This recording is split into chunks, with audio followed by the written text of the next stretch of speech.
मैं architect Devendra Singh channel Simply CAD में आपका स्वागत करता हूं।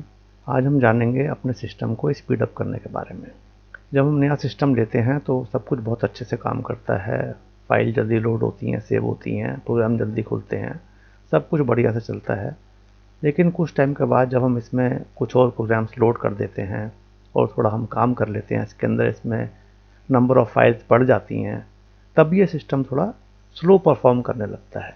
जैसे कि फ़ाइल को लोड करने में, सेव करने में ज़्यादा टाइम लगना, प्रोग्राम को लोड होने में ज़्यादा टाइम लगना, ग्राफिक्स के रीजनरेशन में ज़्यादा टाइम लगना, या उसकी क्वालिटी इतनी अच्छी ना रहना। कंप्यूटर को जब हम स्टार्टअप करते हैं तो वो भी स्लो होता है। तो इन सब चीज़ों के कारण क्या हैं और इसका हम क्या इलाज कर सकते हैं, क्या उपाय है, आइए ये सब हम देखते हैं इस वीडियो में। जब हम नया सिस्टम लेते हैं तो उसमें सीपीयू और रैम फिक्स्ड होती है। जो सीपीयू की कैपेसिटी है और जितनी रैम है उसके अंदर कोई बदलाव नहीं होता है, और हम अपने सिस्टम के अंदर बदलाव करते जाते हैं। बदलाव इन द सेंस कि हम उसमें नए प्रोग्राम्स लोड करते जाते हैं, नए हम उसमें टूल्स लोड करते जाते हैं, और जो हम काम करते हैं वो भी उसके अंदर इकट्ठा होता है हार्ड ड्राइव के अंदर। तो हार्ड ड्राइव का भी इसमें एक रोल होता है कि उसके अंदर फ्री स्पेस कितना है, क्योंकि किसी भी प्रोग्राम को रन करने के लिए एक हार्ड डिस्क में भी एक फ्री स्पेस की रिक्वायरमेंट होती है। तो उस चीज़ को भी हमें ध्यान रखना है। अब जैसे प्रोग्राम लोड करने का है तो हम इसमें जो हमारे बहुत काम के प्रोग्राम हैं हम उनको ही लोड करें। जो प्रोग्राम्स हम इस्तेमाल नहीं कर रहे हैं काफ़ी लंबे टाइम से, तो उन प्रोग्राम्स को हम इसमें से डिलीट कर दें। उन टूल्स को हम इसके अंदर इंस्टॉल ना करें जिनकी हमें ज़रूरत नहीं है इतनी। अगर हम देख रहे हैं कि कुछ टूल्स इस्तेमाल नहीं हो रहे हैं तो उनको हम इसमें से डिलीट कर दें। रजिस्ट्री को भी उसी हिसाब से ठीक कर दें, और फाइलें जो इकट्ठी होती जा रही हैं उनको भी हम थोड़ा सा मैनेज करें ताकि वो डिस्क स्पेस हमारा थोड़ा फ्री होता चला जाए। और ब्राउज़र जो हैं, नंबर ऑफ़ ब्राउज़र्स हम कम इस्तेमाल करें। मतलब हम लोड करते हैं जितने ब्राउज़र्स और जितने हम टैब्स खोलते हैं वो बहुत ज़्यादा सीपीयू और रैम का इस्तेमाल करते हैं। तो इसलिए कौन सा ब्राउज़र कितना रैम इस्तेमाल करता है, कितना सीपीयू इस्तेमाल करता है, इसका एक बार एनालिसिस करके उसके हिसाब से जो आपको सूट करता है ब्राउज़र, उस आप ब्राउज़र को अपने सिस्टम में रखें। और अगर सिस्टम में ब्राउज़र आपने ज़्यादा भी रखे हैं तो एक टाइम में एक ही ब्राउज़र को इस्तेमाल करें और नंबर ऑफ़ टैब्स उसके अंदर ज़्यादा ना खोलें, क्योंकि जितने नंबर ऑफ़ टैब्स हम इसमें ज़्यादा खोलते चले जाते हैं उतने ही इसके अंदर रिसोर्सेज की कमी होती चली जाती है। सीपीयू और रैम जो है वो उतना ही ज़्यादा कंज्यूम करते हैं वो। अब प्रोग्राम्स के भी जैसे अपडेट्स आते हैं वो भी प्रोग्राम्स को हैवी बनाते चले जाते हैं। हैवी बनाने के साथ साथ उस प्रोग्राम की सीपीयू और रैम की रिक्वायरमेंट बढ़ती चली जाती है। उस प्रोग्राम की नंबर ऑफ़ फाइल्स ज़्यादा हो गई। तो जब हम कोई भी कमांड एग्जीक्यूट करते हैं तो वो फाइलें सर्च करता है ना उस कमांड को एग्जीक्यूट करने के लिए, तो उसको प्रोग्राम को भी फिर उतना ही ज़्यादा टाइम लगता है। इसके अलावा जैसे जैसे हम काम करते जाते हैं, हम प्रोग्राम लोड करते हैं, तो कुछ प्रोग्राम्स की कुछ फाइल ये डंप करता है हमारे सिस्टम में, और कुछ टेम्परेरी फाइल्स बनती हैं। जैसे जैसे हम काम करते जाते हैं, इंटरनेट की कुछ टेम्परेरी फाइल्स होती हैं, तो उन फाइल्स को भी हमें रेगुलरली डिलीट करना होगा। अब ड्राइवर्स हैं, ड्राइवर्स को भी अपडेट करने की ज़रूरत होती है। जैसे ग्राफिक्स ड्राइवर है, विंडोज़ अपडेट होती है, हमारा प्रोग्राम अपडेट होता है, जो भी हम इस्तेमाल करते हैं। जैसे ऑटोकैड इस्तेमाल कर रहे हैं तो इसके बीच बीच में पैचेज आते हैं या अपडेट्स आते हैं, उनको भी हमें इंस्टॉल करना ज़रूरी है। वो एक बग फिक्सेस वगैरह उसके अंदर, वो कंपेटिबिलिटी जो है वो उसको बनाए रखते हैं हमारे हार्डवेयर के साथ। सबसे पहले आते हैं हम हार्डवेयर अपग्रेड पे। हार्डवेयर अपग्रेड में सबसे पहले नंबर आता है रैम का। रैम को आप देखिए, कंपैटिबल जो भी रैम है और इसकी कितनी एक मैक्सिमम कैपेसिटी है इसके अंदर रैम को इंस्टॉल करने की आपके सिस्टम के अंदर, उसके हिसाब से आप रैम को अपग्रेड कर सकते हैं। दूसरा तरीका है इसमें एसएसडी ड्राइव लगाने का। आप एसएसडी ड्राइव उसमें लगा सकते हैं जिसके अंदर आपके सारे प्रोग्राम्स इंस्टॉल्ड हों, और हार्ड डिस्क ड्राइव को आप स्टोरेज के लिए केवल इस्तेमाल करें। तीसरा है ग्राफिक कार्ड्स। ग्राफिक्स कार्ड अगर इसमें इंस्टॉल नहीं है उसको आप लगा सकते हैं। अगर इसमें लगा हुआ है तो उसके ड्राइवर्स को अपग्रेड कीजिए, और उसको अगर अपग्रेड करना चाहते हैं तो अपग्रेड कर सकते हैं। उसकी कंपेटिबिलिटी भी आप देख लीजिए कि जो प्रोग्राम्स आप इस्तेमाल करते हैं जैसे ऑटोकैड हो गया, रेविट हो गया, तो इनके साथ कंपेटिबल हैं या नहीं हैं। इन तीनों को हम एक साथ भी इस्तेमाल कर सकते हैं। एसएसडी और रैम को लगा सकते हैं, एसएसडी, रैम और ग्राफिक्स कार्ड इन तीनों से भी अपग्रेड कर सकते हैं हम इसको। दूसरा है ट्विक द सेटिंग्स, मतलब हम विंडोज़ के अंदर जो सेटिंग्स हैं उसको हम थोड़ा सा चेंज करके प्रोग्राम की परफॉर्मेंस को एनहेंस कर सकते हैं। तीसरा है ऑप्टिमाइज रिसोर्सेज मतलब रैम है, एसएसडी है, मतलब जो हमारी हार्ड डिस्क है और सीपीयू है, इन रिसोर्सेज को हम किस तरह से इस्तेमाल करते हैं उसको भी हम थोड़ा ऑप्टिमाइज कर सकते हैं, जिससे कि परफॉर्मेंस पे फ़र्क पड़ता है। आइए हम इन चीज़ों को आगे एक्सप्लोर करते हैं। और सबसे पहले आते हैं हम हार्डवेयर पर। इसमें आप देखिए कॉन्फ़िगरेशन एंड कंपैटिबिलिटी, जो हमने इसके अंदर रैम, ग्राफिक्स कार्ड, ये चीज़ें हमने इसमें लगाई हैं, तो ये कंपैटिबल हैं या नहीं आपस में। दूसरा हमारा जो प्रोग्राम है, क्रिटिकल प्रोग्राम जो कि हमें रन करना है, जैसे कि ऑटोकैड हो गया, रेविट हो गया, तो उसके साथ कंपैटिबिलिटी क्या है, इनके ड्राइवर्स को रेगुलरली अपडेट करना। दूसरा है ऑपरेटिंग सिस्टम को हम ट्यून अप कर सकते हैं जिससे कि परफॉर्मेंस इसकी अच्छी हो जाए, रिसोर्सेज एलोकेशन ठीक हो जाए और ड्राइवर्स के अपडेट इसमें उसके साथ में इंस्टॉल हो जाएं और बग फिक्सेस। तीसरा हम आते हैं प्रोग्राम सेटिंग्स में, उसको हम इस तरह से सेट कर सकते हैं कि रिसोर्सेज का एलोकेशन वो ऑप्टिमाइज हो जाए और उसके अपडेट्स जो हैं उनको हम रेगुलरली इंस्टॉल करते रहें, जिससे कि सब चीज़ वो उसकी ट्यून अप रहे हमारे हार्डवेयर और ऑपरेटिंग सिस्टम के साथ। एंटीवायरस, चौथा पॉइंट, एंटीवायरस में हम एक्सक्लूजन्स कर सकते हैं। इसके अंदर हम ऑटोकैड की जो डायरेक्टरी है, ऑटोकैड हो गया या कोई भी प्रोग्राम हो गया जिसको कि आप थोड़ा चाहते हो कि ये और बेहतर रन करे, फास्ट रन करे, तो इसके लिए हम एक्सक्लूजन्स उसके अंदर डाल सकते हैं उसकी सेटिंग में। और अगर सेफ है तो उसको हम टर्न ऑफ कर सकते हैं, क्योंकि एंटीवायरस किसी भी सिस्टम की परफॉर्मेंस को काफ़ी हद तक स्लो कर देता है। तो एक्सक्लूजन हम उन डायरेक्टरीज का कर सकते हैं जिन डायरेक्टरीज के अंदर हमारे प्रोग्राम्स हैं वो, तो उसको प्रोग्राम्स के फोल्डर में जाके हम वहाँ उस पाथ को उसके अंदर ऐड कर सकते हैं, फाइल फोल्डर या फिर फाइल्स, वो डिपेंड करता है कि आपके पास एंटीवायरस कौन सा है। पांचवा पॉइंट है ब्राउज़र्स का।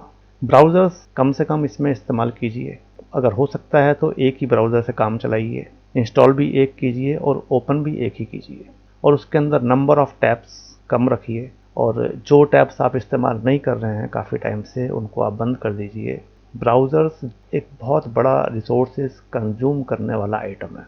नेक्स्ट हमारा आइटम है जी प्रोग्राम्स में जो आपको बहुत ज़रूरी प्रोग्राम लगते हैं, जो जिन पर आपको काम करना होता है, केवल उन्हीं प्रोग्राम्स को इसके अंदर इंस्टॉल कीजिए। कभी कभी क्या होता है कि हम एडिशनल प्रोग्राम्स इंस्टॉल कर लेते हैं कि हम इसको सीखेंगे या हम इस पर काम करेंगे, हम इसको एक्सप्लोर करेंगे, लेकिन बहुत लंबे टाइम तक वो इस्तेमाल नहीं हो पाते हैं, तो उनको फ़िलहाल के लिए आप इसमें से डिलीट कर दीजिए। जब आपका फाइनली प्रोग्राम बनता है उसको सीखने का, उस पर काम करने का, तो उसको आप फिर से दोबारा से इंस्टॉल कर लीजिएगा। एक से ज़्यादा प्रोग्राम मत खोलिए इसमें। जैसे आप ऑटोकैड इस्तेमाल कर रहे हैं तो उसके साथ में और प्रोग्राम्स खोलना इसमें अवॉइड कीजिए, क्योंकि जितने नंबर ऑफ़ प्रोग्राम्स खुले होते हैं उतने ही वो रिसोर्सेज को इस्तेमाल करते हैं। तो जिस प्रोग्राम पे हम काम कर रहे हैं उसके लिए अवेलेबल रिसोर्स कम हो जाता है। लास्टली फाइल्स का है, जो हम फाइल्स इस्तेमाल करते हैं, जैसे ऑटोकैड के अंदर हमारी DWG फाइल्स हैं, तो जिस फाइल में आपको कभी कभी क्या होता है कि किसी खास फाइल के अंदर लगता है कि सिस्टम स्लो काम कर रहा है, तो उसको आप क्लीन कर दीजिए, फाइल को पर्ज कर दीजिए, डाटा को अनक्लटर कर दीजिए। जैसे फ्रेगमेंटेड फाइल के अंदर होता है डाटा, कोई कुछ थोड़ा सामान इधर पड़ा है, कुछ उधर पड़ा है, तो उसको एक जगह इकट्ठा कर दीजिए और उसको कोशिश कीजिए कि UCS के ओरिजिन के पास ज़्यादातर हमारे ड्राइंग आइटम हो, स्पेशली एक्सरेफ जितना UCS के ओरिजिन से दूर होता है उतना ही इसमें ड्राइंग में काम करने में हमें ज़्यादा परेशानी होती है, ड्राइंग ज़्यादा स्लो काम करती है। और बैक फाइल्स, टेम्परेरी फाइल्स और ओल्ड ड्राइंग फाइल्स जिनकी हमें ज़रूरत नहीं है, कभी कभी क्या होता है कि हम सेव एज करते जाते हैं फाइलों को और नई फाइल के अंदर भी वो पुराना डाटा साथ में रहता है, तो उसमें से कुछ फाइलें हैं जो लगता है कि डुप्लीकेट होती जा रही हैं, उन फाइलों को आप इसमें से निकाल सकते हैं। बैक फाइल्स केवल जो आपकी फाइनल फाइल है उसी की आप बैक फाइल रखिए, बाकी की बैक फाइल्स इसमें से निकाल दीजिए। अब हम आते हैं इसमें विंडोज़ की सेटिंग में। विंडोज़ की सेटिंग में सबसे पहला काम है डिस्क क्लीनअप का। इसमें आप स्टार्ट में जाएंगे, यहाँ पे आप टाइप कीजिए डिस्क क्लीनअप, डिस्क क्लीनअप ही आ गया ऐप, इसको आप खोल लीजिए। इसमें देखिए ये आता है सी ड्राइव, इसको आप ओके करेंगे। ओके करने पे देखिए ये इसको कैलकुलेट करता है क्या क्या चीज़ें इसमें से हम निकाल सकते हैं। इसमें आप देखिए ये जो आइटम्स हैं इन सभी आइटम्स को आप चेक कर दीजिए। ये सब टेम्परेरी फाइल्स हैं, कुछ डम फाइल्स हैं, तो इस काम को रेगुलरली करना ज़रूरी है। इसको आप ओके कर देंगे, ये फाइल्स क्लीन हो जाएंगी, तो इससे आप डिस्क स्पेस को फ्री कर सकते हैं। इसके अलावा विंडोज़ के अपडेट्स इस्तेमाल कीजिए। रूट ड्राइव को स्कैन कर लीजिए। कभी कभी क्या होता है कि हम जैसे काम करते जाते हैं तो ड्राइंग्स जो हैं वो फ्रेगमेंटेड हो जाती हैं, तो उसके लिए हम रूट ड्राइव को स्कैन कर लेते हैं जिसके अंदर हमारे प्रोग्राम्स हैं। इसको आप शेड्यूल भी कर सकते हैं। ये जो दोनों काम हैं 3 नंबर 4 नंबर, इनको आप शेड्यूल भी कर सकते हैं। आप काम करते रहेंगे, बैकग्राउंड में ये सारे काम होते रहते हैं। जो प्रोग्राम इस्तेमाल नहीं हो रहे उनको आप निकाल दीजिए। केवल एक ब्राउज़र को आप खोलिए। टैब्स जितने कम हो सकते हैं उतने कम टैब्स का इस्तेमाल कीजिए। ग्राफिक कार्ड के ड्राइवर को अपडेट कर दीजिए। ग्राफिक्स कार्ड के ड्राइवर को अपडेट करने के लिए आप रन में जाके डिवाइस मैनेजर टाइप करेंगे। डिवाइस मैनेजर का ऐप वहाँ से आपको दिखाई दे जाएगा, उसको आप खोल लीजिए। डिवाइस मैनेजर के ऐप को आप जैसे क्लिक करेंगे तो ये विंडो खुलेगी। इसमें आप डिस्प्ले अडेप्टर को क्लिक कीजिए। इसमें जो भी आपका ग्राफिक्स कार्ड है वो यहाँ पर लिस्ट में आ जाएगा। इसको आप डबल क्लिक कीजिए। डबल क्लिक करने से ये विंडो खुल जाती है। इसमें आप जाइए, इसमें आप ड्राइवर को अपडेट ड्राइवर कर दीजिए। यहाँ से अपडेट ड्राइवर करके इसको आप ओके कर दीजिए। ये ड्राइवर इसका अपडेट हो जाएंगे। अब हम आते हैं प्रोग्राम सेटिंग्स को ट्विक करने पर। देखिए इसमें चेंजेस करने के लिए सबसे पहला तो है हार्डवेयर एक्सेलरेशन को आप ऑन ऑफ करके देख सकते हैं किस सिचुएशन में ये बेटर परफॉर्म करता है सॉफ्टवेयर। इसके लिए आप स्टेटस बार में जाएंगे। स्टेटस बार में देखिए ये इसका आइकन है हार्डवेयर एक्सेलरेशन। इसको आप कमांड लाइन से भी ले सकते हैं। ग्राफिक्स कॉन्फ़िगरेशन करके ग्राफिक्स कन्फिग आप करेंगे। ये अभी ऑन है, इसको मैं क्लिक करता हूँ, ये यहाँ से ऑन ऑफ कर सकते हैं हम इसको। ग्राफिक्स कॉन्फ़िगरेशन ये मैंने यहाँ से खोला, इसको यहाँ से ऑन ऑफ कर सकते हैं। यहाँ से मैंने इसको ऑफ कर दिया, ऑन कर दिया। ये आप यहाँ से इसको चेंज कर सकते हैं। इसको चेंज करके भी आप देख सकते हैं किस तरह से ये बेटर परफॉर्म कर रहा है। एडवांस 2D डिस्प्ले सेटिंग्स के हिसाब से भी है ये। एडवांस मोड में जाकर भी आप इसकी सेटिंग्स को थोड़ा इंटरमीडिएट मोड कर ले सकते हैं, बेसिक मोड ले सकते हैं। दूसरा है इंस्टॉल प्रोग्राम अपडेट। प्रोग्राम्स के रेगुलर अपडेट वो आप इंस्टॉल करते रहिए। तीसरा पॉइंट है इसमें ऑप्शंस में जाइए आप। डिस्प्ले के अंदर टूल टिप्स को, रोल ओवर टूल टिप्स को और क्विक प्रॉपर्टीज़ को, इन 3 आइटम्स को आप टर्न ऑफ कर सकते हैं।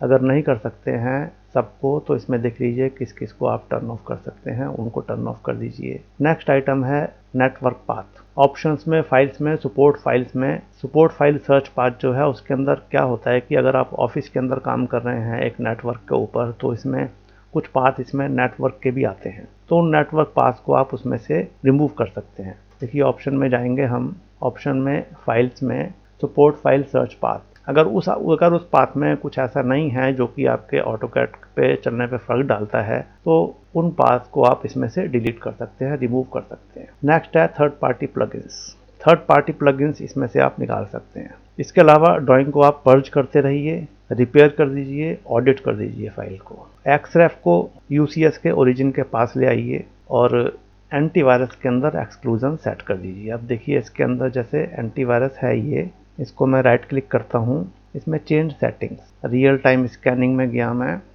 इसमें एक्सक्लूडेड फाइल्स दिखाएगा। तो एक्सक्लूडेड फाइल्स के अंदर देखिए ये मैंने लिस्ट में डाली हुई हैं सारी ये फाइल, ये ऑटोकैड की फाइल है। इसमें ज़्यादातर एग्जीक्यूशन फाइल्स हैं तो उनको मैंने इसमें डाल दिया है। मतलब ये प्रोग्राम जब मेरा रन करेगा तो ये इन फाइल्स को स्कैन नहीं करेगा बार बार, क्योंकि जब हम प्रोग्राम कोई भी रन करते हैं तो उस टाइम ये फाइल्स को स्कैन करता है बीच बीच में, तो इन फाइल्स को स्कैन नहीं करेगा क्योंकि ये हमारी प्रोग्राम फाइल्स हैं, इनके अंदर हम कोई चेंज नहीं कर रहे हैं। तो इसको हम एक्सक्लूजन में डाल देते हैं जिससे कि एंटीवायरस की इंटरफेरेंस हमारे प्रोग्राम को रन करने में कम हो जाती है। इसके अलावा देखिए आप, ये मैंने टास्क मैनेजर खोला था। टास्क मैनेजर में आप देखेंगे कि ऑटोकैड खोला है तो इतनी रैम इस्तेमाल हो रही है और 8 GB की इसमें रैम है मेरे सिस्टम में। इसमें से 59% रैम इस्तेमाल हो गई है। फायरफॉक्स इतने इस्तेमाल कर रहा है, गूगल क्रोम, ये माइक्रोसॉफ्ट एज, एक ही टैब खुला हुआ था तीनों में और एक ही तरह का टैब खुला हुआ था। बाकी इसके अंदर बैकग्राउंड ऐप्स होते हैं, बैकग्राउंड ऐप्स बहुत इस्तेमाल करते हैं। इसमें करीब 99 समथिंग बैकग्राउंड ऐप्स इस टाइम इस्तेमाल हो रहे थे। 8 GB में से 59% इस्तेमाल हो गया है ये। बाकी जो है वो जो ऐप्स मैंने खोले हुए भी नहीं है वो इस्तेमाल कर रहे हैं। इसके अलावा देखिए टास्क मैनेजर में आप देखेंगे इसके अंदर रन टाइम ब्रोकर करके एक आपको दिखाई देगा। ये परमिशंस को मैनेज करता है माइक्रोसॉफ्ट स्टोर से जो ऐप्स हमने डाउनलोड किए हुए हैं उनकी। तो अगर ये कुछ MB इस्तेमाल करता है तब तो ठीक है, लेकिन कभी कभी क्या होता है कि कोई ऐप जो है इसमें वो फॉल्टी होता है, वो बहुत ज़्यादा इस्तेमाल कर रहा होता है रैम, तो ये कभी कभी GB तक पहुँच जाता है, 1 GB तक। तो ऐसे टाइम में आप इसको स्टॉप कर दीजिए और कंप्यूटर को बंद करके उसको आप दोबारा चलाइए। आपने यहाँ तक ये वीडियो देखी, इसके लिए धन्यवाद। आप डिज़र्व करते हैं बोनस में मैं एक टिप बताने जा रहा हूँ जो सुनने में तो लगेगी बहुत ही कॉमन, लेकिन वो डिटेल में आप उसको देखेंगे तो वो कॉमन नहीं है। It's quite uncommon and not everybody knows about it. ऐसा भी होता है कि हमने एक वर्किंग सेशन में एक से ज़्यादा प्रोग्राम्स खोले, उन पर काम किया और उनको बंद कर दिया। हमारे पास जो प्रोग्राम लास्ट में खुला होता है वो उतने इफ़िशिएंटली काम नहीं करता, उतना फास्ट काम नहीं करता जितना कि वो यूजुअली करता है। हम सिस्टम को रीस्टार्ट भी करते हैं तब भी फर्क नहीं पड़ता। तो इसके पीछे कारण क्या है, आइए इसको समझते हैं। सबसे पहले तो हम ये समझें कि CPU प्रोसेसिंग यूनिट है, मेन काम जो करता है वो CPU करता है। रैम जो है उसके ऊपर प्रोग्राम्स लोड होते हैं जहाँ से कि वो उन प्रोग्राम्स को एक्सेस करता है, उन फाइल्स को एक्सेस करता है और सारी वर्किंग जो है वो CPU की होती है। रैम जो है वो बेसिकली एक वर्किंग टेबल है जिस पर कि हमने फाइल खोली, उसमें से जो भी हमें डाटा चाहिए उसको हमने एक्सेस किया, काम किया। रैम एक्सेस करता है हार्ड डिस्क ड्राइव से डाटा को।